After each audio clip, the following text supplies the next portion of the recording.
23 billones de pesos, son 2 billones de pesos al año. Entonces, sí es un tema de distribución del ingreso en ese país donde hay mucha violencia, donde no hay trabajo, donde el muchacho que no tiene alternativa para estudiar ni para trabajar, es posible que le hagan limpieza social, que cuando no sacan a la fuerza pública a amenazar y a reprimir, se puede manifestar pacíficamente la gente. Buenas, buenas para todos y todas. Gracias por estar una vez más en este canal. Gracias por seguirnos y por preferirnos. Si usted es la primera vez que llega a este canal por medio de nuestra protagonista de hoy o por otras cosas o porque simplemente el algoritmo le recomendó este canal, suscríbanse. Háganlo de inmediato. ¿Por qué? Porque usted va a salir informado. Va a salir además con una visión distinta de una noticia que es importante y coyuntural para nuestro país, que es Colombia. Y si usted está en otro país, también se puede enterar de las noticias de Colombia.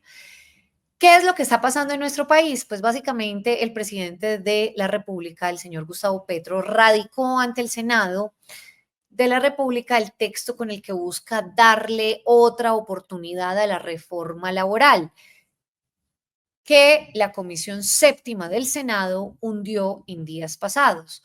Para que la iniciativa sea discutida por la ciudadanía, los senadores deberán debatirla y también avalarla. Esto va a pasar en los próximos 30 días, pero pues el proyecto, recordemos que pues ayer ante cientos de personas que se aglomeraron ante la Plaza de Bolívar de Bogotá, ayer que era Día del Trabajo y no solamente Día del Trabajo que se conmemora en Colombia, en muchos países de Latinoamérica, sino del mundo, pues el primer mandatario aseguró que quienes rechazan la consulta les dio una palabra que quisiera que vieran ustedes.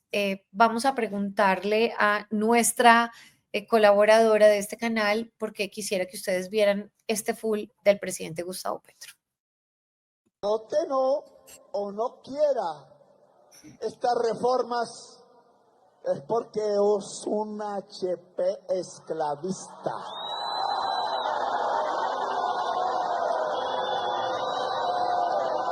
No he dicho ninguna grosería, ojo. HP.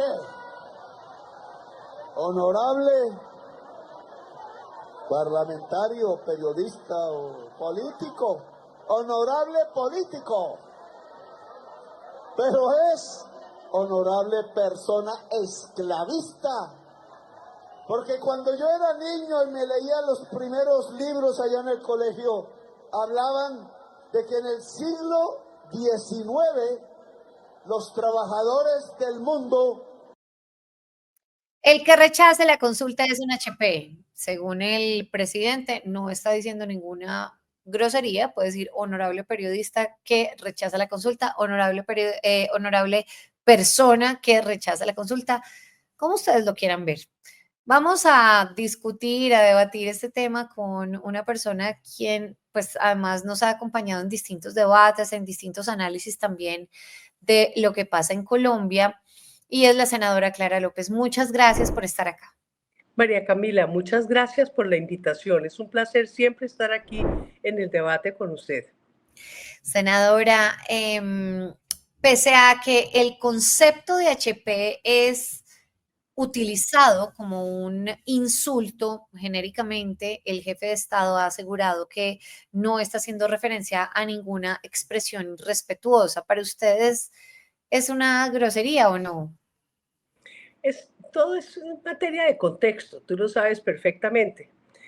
HP también se lo dicen los amigos de manera jocosa y amistosa, pero en el contexto del discurso de ayer tiene desde luego su doble filo.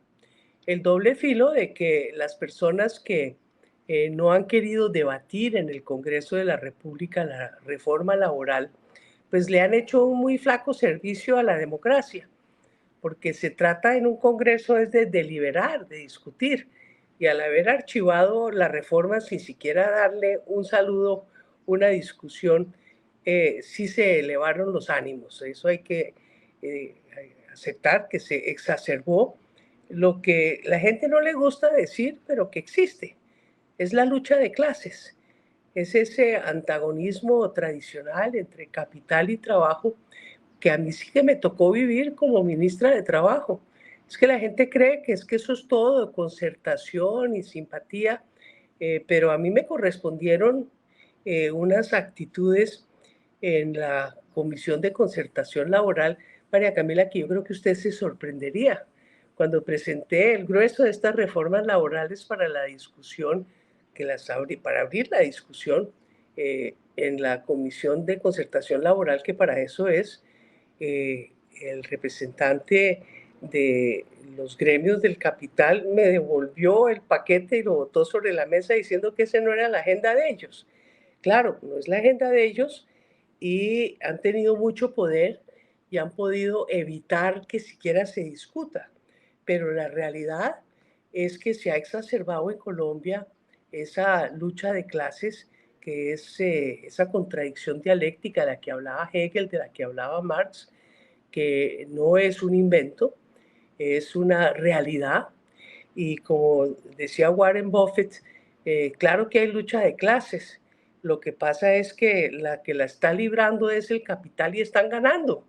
Y aquí se trata de tratar de reequilibrar para devolverle a los trabajadores esos derechos que fueron, pero pues centenarios, ahí lo decía el presidente, con muchas luchas conseguidos en el siglo XIX aquí en Colombia, a comienzos del XX, con las luchas de María Cano, que usted recordará, era una mujer de pantalones y hablaba de los 3 ochos, 8 horas para trabajar, 8 horas para descansar y 8 horas para dedicar a la cultura, a la organización, a ser un ciudadano integral. Entonces sí tiene un doble filo. Y claro, el que toma ofensa, pues la puede tomar, pero también puede entender que estamos en política y que a la gente hay que también hacerle las claridades. Y la gente a veces con el lenguaje llano entiende más que con palabras alambicadas. Claro, claro, claro, senadora. ¿Y qué decir de las siguientes declaraciones del presidente Gustavo Petro? Porque estas también fueron bastante polémicas, sobre todo porque el primer mandatario, digamos, como que responsabilizó a los senadores que lideraron el archivo de la reforma laboral del asesinato de un líder en Miranda, Cauca. Yo quisiera que usted viera estas declaraciones y que ahorita me cuente qué opina. Veamos. Es el primer muerto gracias a las decisiones de ese Congreso.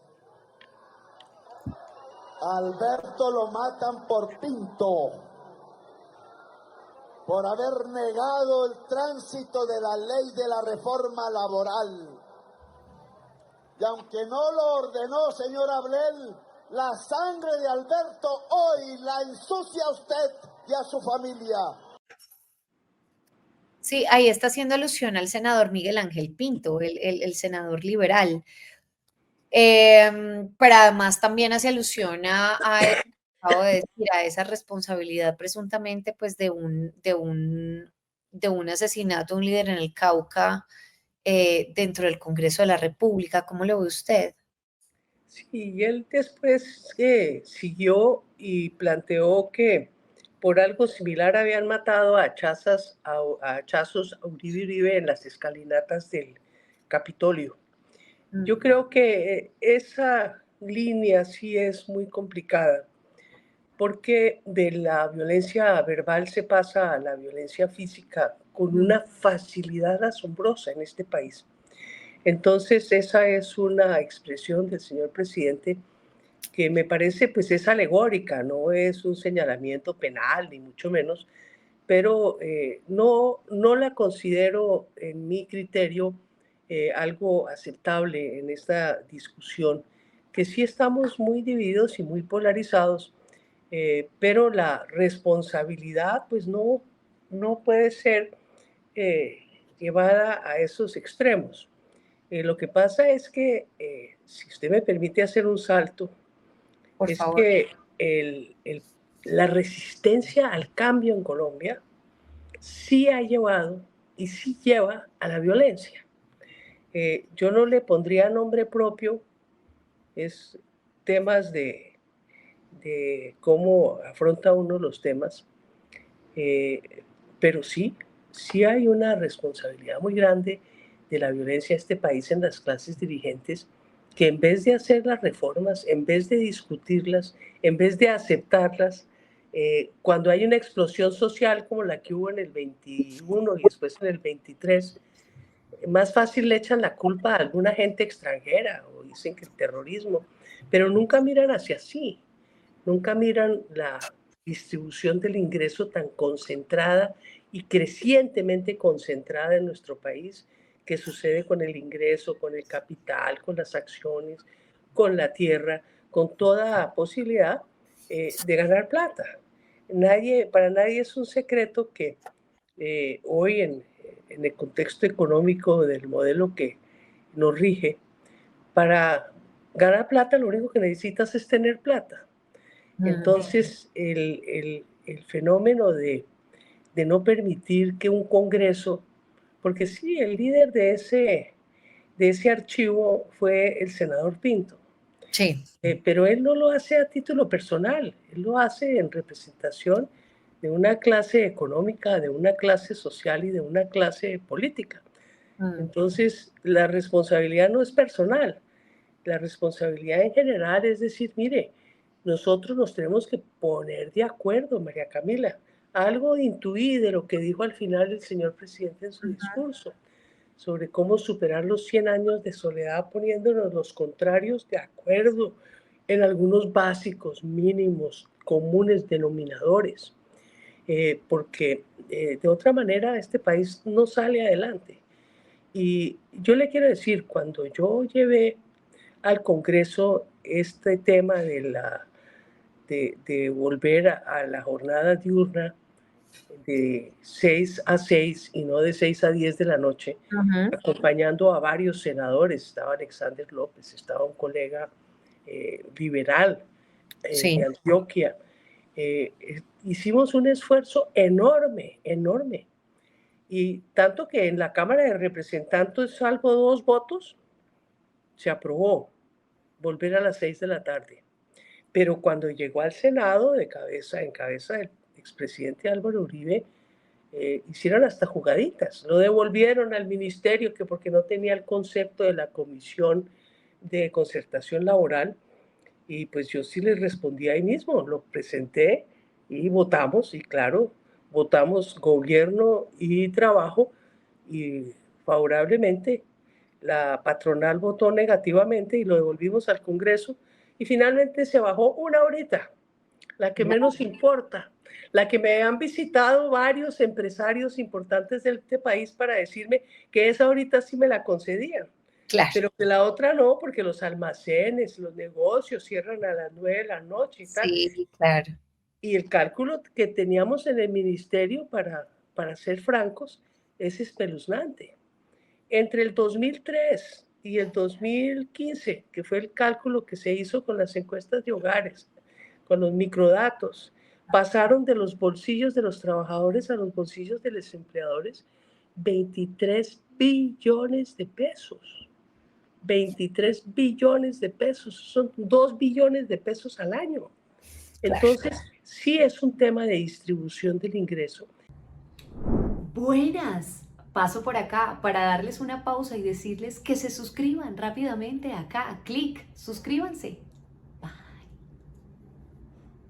Y sí es un tema muy conflictivo, porque lo que no se gana hoy el trabajador se lo está ganando el empresario, y lo que va a tener que pagar en horas extras el empresario al trabajador va a salir de sus utilidades, porque hoy no puede subir precios para asumir ese costo. Entonces, yo creo que esas cosas lo que es que discutirlas y entender para dónde va a ir el país, si queremos una paz social o si vamos a seguir en un conflicto eterno. Senadora, no, según su criterio, y usted es una persona, me parece como ecuánime y muy ponderada, lo que ahora, digamos, va a pasar, claro, es un pulso político además muy fuerte, pero con las advertencias del presidente de descubrir o de no solamente descubrir, sino de llevar al ojo público de quién fue la persona que hundió probablemente esta consulta y demás, no se enfatiza en esa radicalización en la que no queremos caer.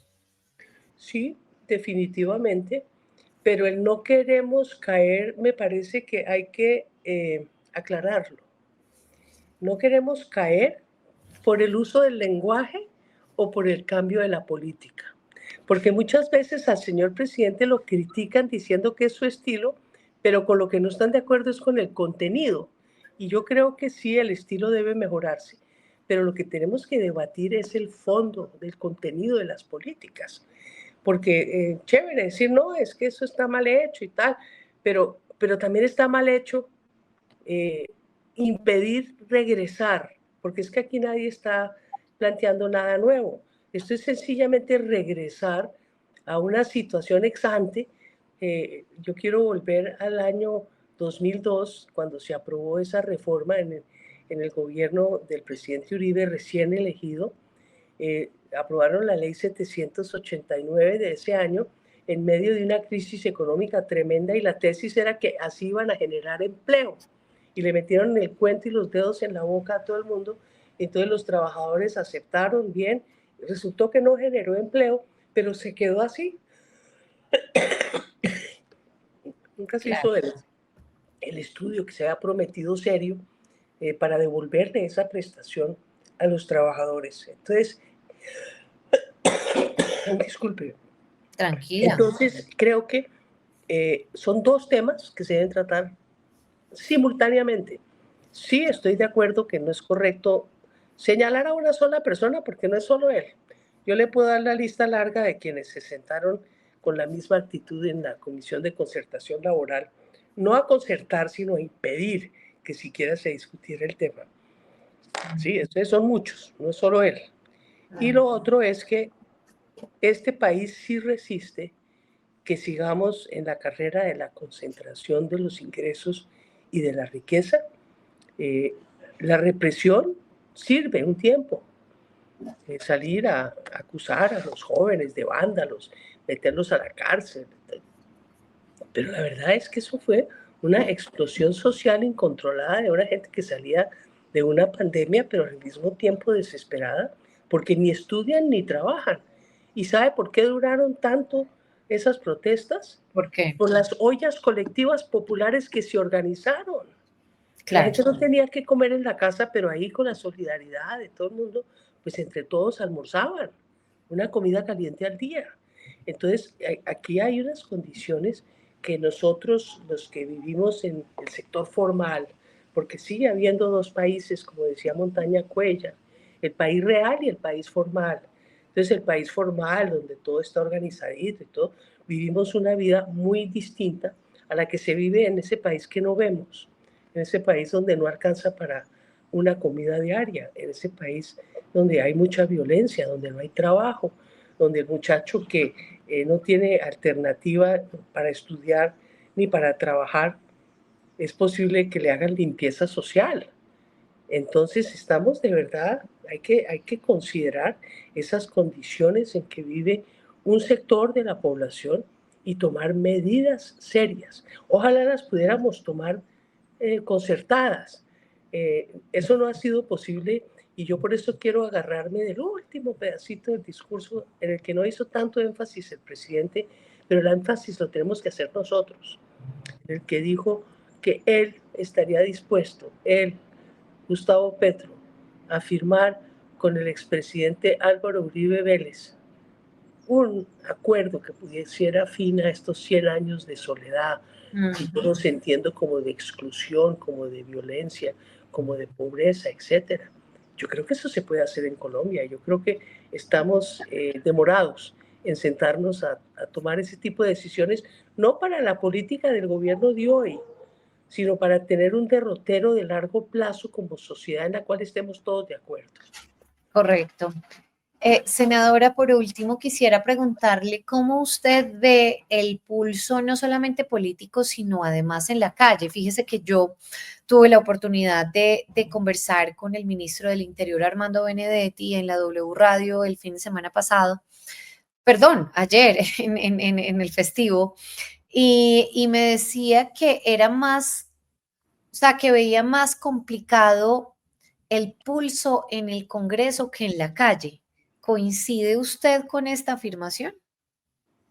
Pues sí, porque el pulso del Congreso está formalizado, está dentro de las normas y es un tema de contar votos, no de argumentar mejor, no de tener la razón.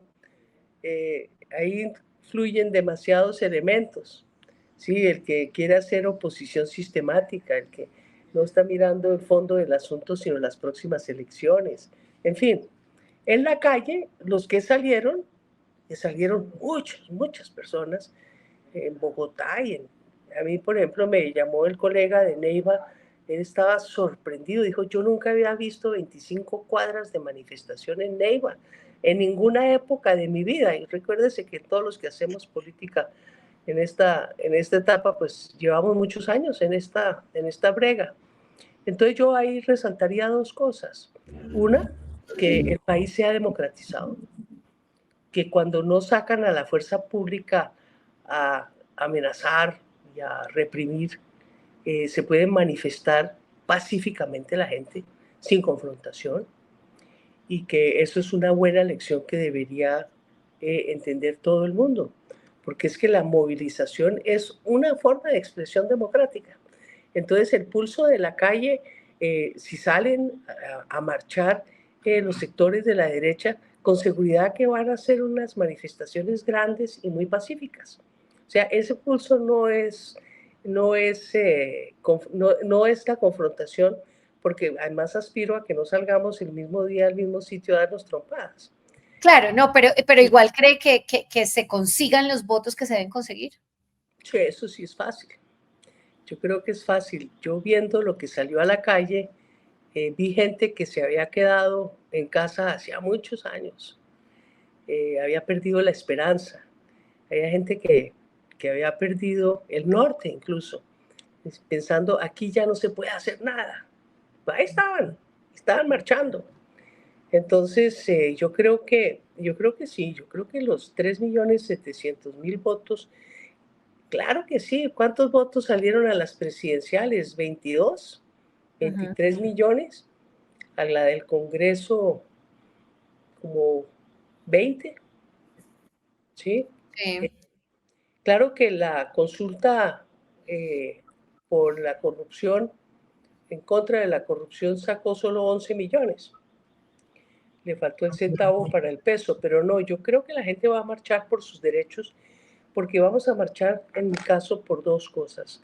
Yo voy a votar por la reforma laboral, sin lugar a dudas, pero voy a votar también por el mecanismo democrático de consulta popular, porque eso completa la democracia representativa que en coyunturas ha mostrado que no es suficiente. Entonces, cuando el presidente se queja que no hay en el Congreso una verdadera representación de la gente, es porque sí estamos en las elecciones como muy dados al clientelismo y a todas esas cosas, y el hombre de la calle, la mujer de la calle no está tan representada como el señor de la Andi. Pero yo creo que en una consulta popular, la inspiración, así salgan todos los del estrato 6 a votar, los demás somos más. Claro, claro. Pues, senadora, vamos a esperar a ver qué pasa con esta consulta. Yo le agradezco infinitamente por este tiempo que tuvo. Sabemos que tuvo un viaje a la India, acaba de llegar. Gracias infinitas por su tiempo, de verdad, porque es muy valioso en este canal. Mucha gente lo agradece y también acá la presente. Muchísimas gracias por haber estado. La agradecida soy yo de poder conversar con usted y expresar estas opiniones que uno a veces se queda pensando solo y no tiene sparring. Y De acuerdo. Usted es muy buena sparring. Muchas gracias. Bueno, señora, mil gracias. Un abrazo. Hasta Gracias. luego. Gracias también a toda la gente que se conectó hasta el final de esta entrevista. No se les olvide darle clic a suscribirse y por favor síganos, sigan recomendando este canal y síganse suscribiendo. Un abrazo para todos y todas. Chao.